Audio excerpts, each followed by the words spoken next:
সবার মধ্যে এনার্জি আছে? আচ্ছা, তাহলে হিন্টসে কি ছিল? তার নাম ছিল, জন্ম, পড়াশোনা, কাজকর্ম, তিনি কেন পপুলার, তিনি কি কি বই লিখেছেন, তিনি কি ভালোবাসতেন এবং তার মৃত্যু। তাহলে এইগুলো নিয়েই আমাদের বায়োগ্রাফি রাইটিংটা কমপ্লিট হবে। ছোট্ট একটা ক্লাস, আমি সুন্দর করে জিনিসটা বুঝিয়ে দেব। এবং পরের দিনের কি থাকবে, যেটা তোমাদেরকে একটু আগে লেখালাম হিন্টসটা, নেতাজি সুভাষচন্দ্র বোস। কি কি আমরা লিখে আনবো? শুনতে পাইনি, কি লিখে আনবো? হ্যাঁ, জোরে বলতে হবে না। সেই মানুষটা আমাদের দেশকে স্বাধীন করার জন্য কত কিছু করলো, আর দেশ স্বাধীন হওয়ার পর সে আর কিন্তু এই দেশে থাকতে পারেনি। তার মানে তাকে তো আমাদের মনে রাখা উচিত। সে আমাদের স্বাধীনতার জন্য সে নিজেকে বলিদান দিয়েছে। তো আমরা নেতাজি সুভাষচন্দ্র বোস সম্বন্ধে পরের দিন ক্লাস করব। হিন্টস লিখে নিয়েছি, হিন্টস অনুযায়ী আমরা কি করব, লিখে নিয়ে আসবো। তোমরা যারা অনলাইন ক্লাস করছো তোমাদেরকে ওই হিন্টসটা দিয়ে দেওয়া হবে, তোমরাও বাড়িতে চেষ্টা করবে নেতাজি সুভাষচন্দ্র বোস, এবং পরের ক্লাসে নেতাজি সুভাষচন্দ্র বোস বুঝিয়ে দেওয়া হবে। আচ্ছা, এপিজে আব্দুল কালাম সম্বন্ধে এবার আমরা সুন্দরভাবে যেটা করেছি সেটা দেখে নাও, এবং তোমাদের পিডিএফ নোটসও দেওয়া হবে।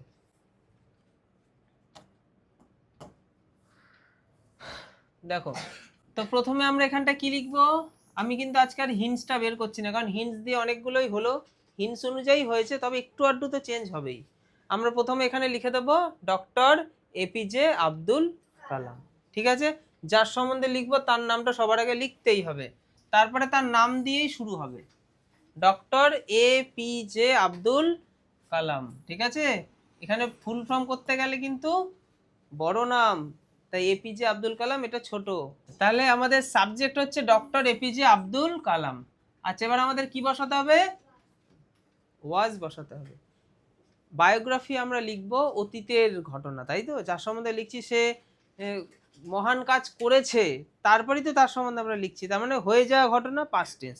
পাস্ট টেন্স মানে আমরা সাবজেক্টকে সিঙ্গুলার ধরে আমরা ওয়াজ বসাবো, আর কি বসাবো? ভার্বের সেকেন্ড ফর্ম বসাবো। এই জিনিসগুলোই আমাদের সাথে থাকবে, ছোট্ট ছোট্ট জিনিসগুলো আমরা মাথায় রাখবো। সাবজেক্ট বসানোর পর আমরা ভার্ব বসিয়ে দিলাম, কি লিখলাম? ওয়াজ। তারপরে কি লিখবো?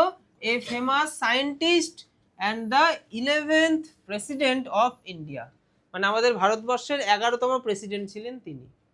প্রেসিডেন্ট মানে জানি আমরা রাষ্ট্রপতিকে বলে, 11তম রাষ্ট্রপতি ছিলেন, ঠিক আছে? তাহলে তার সম্বন্ধে প্রথম লাইনটা তো আমরা হিন্টস থেকেই লিখতে পারছি, কারণ হিন্টসেই তো এরকম স্ট্রাকচার ছিল। তবে হিন্টস বলছি কি, সরি, ফরম্যাট থেকে লিখতে পারছি এবং হিন্টসের সুবিধা নিচ্ছি, দুটোই তো আমাদের সাথে থাকছে। আচ্ছা, তারপরে দেখো আবার আমরা সাবজেক্ট লিখলাম। এবার সাবজেক্ট আমরা একবার লিখলে পরবর্তী ক্ষেত্রে সাবজেক্টের কি লিখবো? প্রোনাউন লিখবো, প্রোনাউন, তাই তো? তাহলে ছেলে হলে হি, মেয়ে হলে সে। আচ্ছা, তারপরে আমাদের তার জন্ম সম্বন্ধে লিখতে হবে। তিনি জন্মেছেন, একদম কমন লাইন, এটা কারোর থেকে দেখে লেখার ব্যাপার নেই। সেক্ষেত্রে আমরা হি লিখবো, তারপরে ওয়াজ লিখবো, তারপরে বর্ন, BORN, বর্ন, পারবো লিখতে? হি ওয়াজ বর্ন। আচ্ছা, কেউ তো কোনো একটা ডেটে জন্মায়, তাহলে ডেটের আগে আমরা সবসময় কি লিখবো? অন লিখবো, মনে থাকবে? হি ওয়াজ বর্ন, তারপরে অন, তারপরে ডেটটা লিখে দেবো 15th অক্টোবর। কত?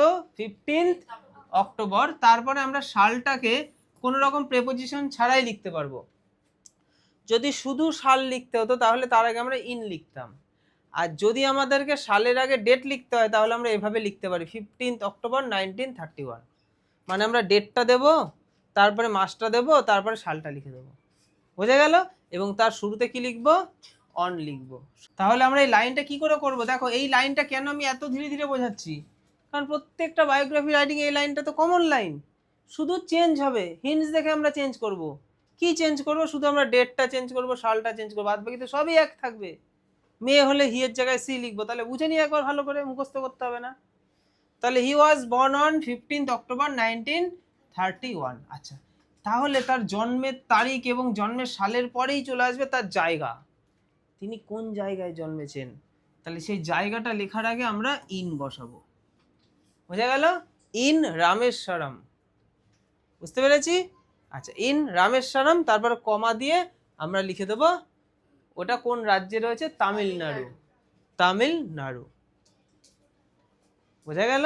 তো এইভাবে আমরা লিখবো। অথবা যদি ছোট জায়গা বড় জায়গা হিসেবে লিখতে হয় তাহলে আমরা এই রামেশ্বরম এর আগে আমরা অ্যাট লিখতে পারি, তারপর ইন দিয়ে আমরা তামিলনাড়ু লিখতে পারি, কিন্তু স্টেটের নামের আগে আমাদের ইন দেওয়ার দরকার নেই। আমরা নর্মালি লিখতে পারি ইন রামেশ্বরম কমা দিয়ে স্টেটটার নাম লিখে দিতে পারি। স্টেট মানে রাজ্য।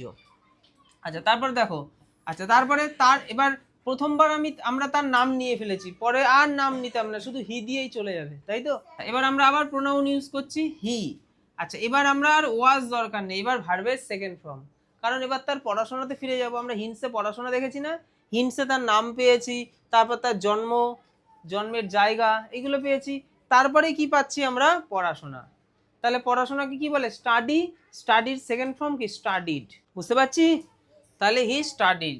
আচ্ছা স্টাডিড, এই দেখো তুমি এইটা আর এইটা তুমি নিজে থেকে লিখলে, বাদ বাকি এইগুলো আমাদের হিন্সে রয়েছে, ঠিক বলেছি? সাবজেক্ট আর ভার্বের সেকেন্ড ফর্মটা আমরা নিজে থেকে লিখলাম, বাদ বাকি সব হিন্সে রয়েছে। ফিজিক্স অ্যান্ড কি বলে? Aerospace engineering. এরোস্পেস ইঞ্জিনিয়ারিং, তাহলে তার পড়াশোনা ছিল ফিজিক্স নিয়ে এবং এই ইঞ্জিনিয়ারিং নিয়ে। বোঝা গেল? তাহলে এটা তো আমরা হিন্স থেকে লিখে নিলাম, শুধু আমরা সাবজেক্ট আর ভার্বটাকে বসালাম। আচ্ছা তারপর আবার প্রোনাউন ইউজ করব, কি ইউজ করব? হি। আচ্ছা তারপরে তার কাজকর্মে যাব, জন্মালো, পড়াশোনা হলো, এবার কাজকর্ম। তাহলে কাজকর্মকে কি বলে? ওয়ার্ক। ওয়ার্কের সেকেন্ড ফর্ম কি হয়? ওয়ার্কড। সেকেন্ড ফর্ম করবো তো, পাস্ট টেন্স তো। আমাকে সারা কিন্তু খুব কম লোকজন দিচ্ছে, আমি বুঝতে পারছি না, আমাকে রেসপন্স দিতে হবে। সেকেন্ড ফর্ম লিখবো তো? হ্যাঁ, তাহলে হি ওয়ার্কড। আচ্ছা এবার ওয়ার্ক তিনি যে করেছিলেন, কোনো একটা জায়গায় ওয়ার্ক করবে, কোনো একটা জায়গাতে, তো সেই জায়গাটা অবশ্যই ছোট্ট একটা জায়গা হবে, সেটা যতই বড় হোক তবুও ছোট জায়গায় ধরা হবে। তাই সেই জায়গাটার আগে আমরা কি লিখবো? অ্যাট। অ্যাট দিয়ে জায়গাটা লিখে দেবো কি? ইসরো। ISRO। এটার ফুল ফর্ম রয়েছে ইন্ডিয়ান স্পেস রিসার্চ অর্গানাইজেশন, সেটার শর্ট ফর্ম হচ্ছে ইসরো, আমরা ভূগোল বইয়ে পেয়েছি, তাই না? আচ্ছা আর কোথায় কাজ করেছেন তিনি? ডিআরডিও। ডিআরডিওতেও কাজ করেছেন, এই দুটো সংস্থাতে তিনি কাজ করেছেন। কি হিসেবে কাজ করেছেন? তিনি একজন সায়েন্টিস্ট হিসেবে কাজ করেছেন। কেমন সায়েন্টিস্ট? একজন মহান সায়েন্টিস্ট, মানে ভালো লেভেলের কাজ করতেন, ঠিক আছে? অ্যাজ কথাটা আমরা এখানে যুক্ত করব। অ্যাজ হচ্ছে হিসেবে, মানে লাইনটার কি দাঁড়াচ্ছে? তিনি ইসরো এবং ডিআরডিওতে তিনি একজন মহান সায়েন্টিস্ট হিসেবে কাজ করেছেন। সেন্টেন্সের স্ট্রাকচারটা কীভাবে রেডি করলাম ভালো করে দেখো, ফলো করো এগুলো। আমরা সাবজেক্ট লিখলাম, ভার্বের সেকেন্ড ফর্ম লিখলাম, কোনো একটা জায়গার জন্য আমরা অ্যাট লিখলাম, লিখে সেই জায়গা দুটোকে আমরা অ্যান্ড দিয়ে লিখলাম। তারপরে কি হিসেবে সেখানে কাজ করেছে? হিসেবের জন্য আমরা অ্যাজ বসাবো, তারপরে তার সেই জিনিসটা আমরা লিখে দিলাম, তিনি সায়েন্টিস্ট ছিলেন, তাহলে তিনি সায়েন্টিস্ট, একজন মহান সায়েন্টিস্ট হিসেবে কাজ করেছিলেন। এটুকু বুঝতে পেরেছি? তারপরে দেখো, আচ্ছা এবার এখানে দেখো, তারপর আরো কিছু তার সম্বন্ধে আমরা পাবো। তিনি কি করেছিলেন? হি প্লেইড আ মেজর রোল, মানে তিনি প্লে করেছিলেন মেজর রোল, মানে বড় একটা ভূমিকা। কিসে? In developing missiles for India. তাহলে ইন্ডিয়াতে মিসাইল যাতে ডেভেলপ করা যায় সেটাতে তিনি কাজ করেছিলেন, তাহলে সেখানে তার ভূমিকা বিরাট বড় ছিল। তাহলে কারোর ভূমিকা যদি কোথাও অনেক বড় থাকে, মানে তিনি অনেক ওইটা নিয়ে অনেক কাজ করেছিলেন, তখন আমরা এভাবে লিখবো, সাবজেক্ট লিখবো, তারপর প্লেইড লিখবো, তারপরে এ মেজর রোল লিখবো, ঠিক আছে? তারপরে ইনের পর ডেভেলপিং দিয়ে সেই জিনিসটার নাম লিখবো। কি? তিনি মিসাইল নিয়ে গবেষণা করেছিলেন, তাহলে মিসাইলস কোথাকার? ভারতবর্ষের, তাই ভারতবর্ষের জন্য, তাহলে ফর ইন্ডিয়া। আচ্ছা তিনি যে মিসাইল নিয়ে গবেষণা করলেন সবাই জানতে পারলো, তারপর সবাই তার নামও দিয়ে দিল। কি নাম দিল? সুতরাং he is known as the missile man of India. তিনি মিসাইল নিয়ে কাজ করেছিলেন বলে সবাই তাকে মিসাইল ম্যান অফ ইন্ডিয়া, মানে ভারতবর্ষের মিসাইল ম্যান বলে ডাকতে শুরু করে দিল, তাই তো? তাহলে আমরা এবার এখানে কি করছি দেখো, এখানে সুতরাং দরকার না, সো মানে কি? সুতরাং, তাহলে মিসাইল নিয়ে কাজ করেছে তাই সুতরাং। এবার আমরা সাবজেক্ট লিখবো, সাবজেক্ট কি? হি। দেখো এত জায়গায় আমরা হিতে এইচ বড় হাতের দিয়েছি, এখানে হিটা ছোট হাতের। কেন এইচ কেন ছোট হাতের? কারণ এখানে কমার পরে শুরু হচ্ছে, সেন্টেন্সের মাঝখানে, আর এখানে ফুল স্টপের পরে শুরু হচ্ছে, সেন্টেন্সের শুরুতে ক্যাপিটাল দরকার, তাই তো? আচ্ছা তাহলে হি ইজ। আচ্ছা এবার নো মানে জানা, নো এর পাস্ট ফর্ম মানে পাস্ট পার্টিসিপেল নোন, তার মানে তিনি পরিচিত ছিলেন। এখানেও তাই হিসেবে কথাটা আসবে, হিসেবে তিনি কি হিসেবে পরিচিত ছিলেন? দেখো, missile man of India.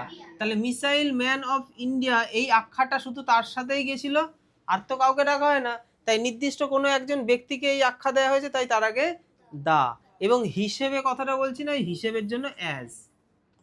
Missile man of India হিসেবে তিনি পরিচিত হয়ে গেছেন। তাহলে সেন্টেন্সটা কিভাবে তৈরি হলো? সাবজেক্ট, তারপরে ছোট্ট একটা ভার্ব, হেল্পিং ভার্ব, তারপরে মেন ভার্বের থার্ড ফর্ম। কারণ এটা কিন্তু প্যাসিভ ভয়েসের স্ট্রাকচার। আমরা ভয়েস চেঞ্জ শিখেছি না অল্প অল্প। ভয়েস চেঞ্জে কি হয়? অ্যাক্টিভটাকে প্যাসিভে করতে হয়, প্যাসিভটাকে অ্যাক্টিভে করতে হয়। এটা প্যাসিভে রয়েছে, কারণ এখানে যে সাবজেক্ট সে নিজে কাজ করছে না, তাকে নিয়ে অন্য কেউ কাজ করছে। কারণ সে কি কাউকে ডাকছে মিসাইল ম্যান অফ ইন্ডিয়া বলে? তাকে ডাকা হচ্ছে, কারণ যে শুরুতে রয়েছে সে নিজে কিন্তু কোনো কাজ করছে না।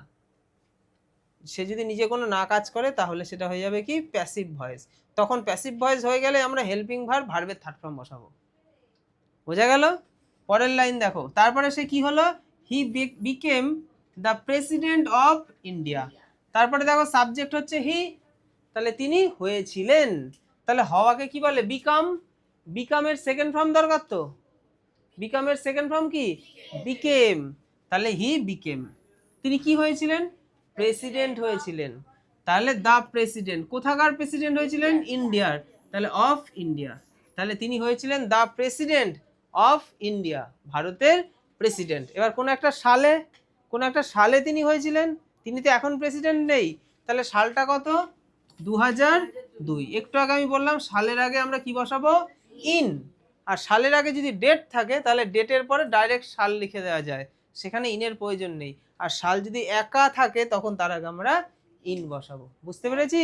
আমি পুরো গবেষণামূলকভাবে লাইনগুলো দেখাচ্ছি, যাতে তোমরা এইটার মধ্যে দিয়ে এরকম টাইপের কোনো কিছু লিখতে গেলেই এই জিনিসগুলো ফোকাস করবে, সাবজেক্ট ভার্ব, এই যে কম্বিনেশনগুলো। তারপরে দেখো আবার আমরা প্রোনাউন হিসেবে কাকে আনলাম? হি। আচ্ছা, তিনি ভালোবাসতেন, হি লাভড। তিনি কি ভালোবাসতেন?